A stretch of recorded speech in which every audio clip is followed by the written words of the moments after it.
these were the tools that I used to get out of my head, stop thinking about what I should be feeling, stop thinking about what I should be doing, and in that moment be able to stop and reset, because nothing else you do is going to be enjoyable or productive or useful or easy until you tap back into that joy.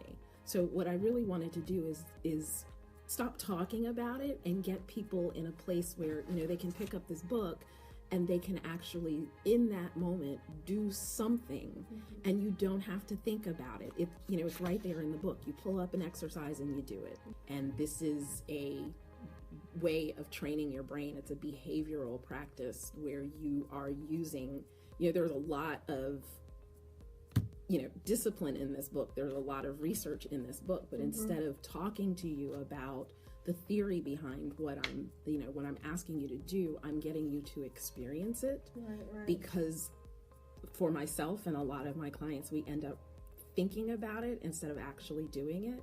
So we spend time talking about being purposeful. We end up talking about peace, but we're not actually feeling it. So I wrote this so that you can get in a place where you are feeling joy, where you are feeling peace, where you're feeling happiness, where you are feeling safety and security and support that's coming from within, so that then you have the energy to go do what it is that you need to do for the day. How can people find your book so they can read it? So it's called Finding Your Unspeakable Joy, right there where you are, and you can get it on Amazon, and you can also go to soulpowercoach.com or find unspeakablejoy.com. Thank you so much. Thank you. The Soul Power Coach.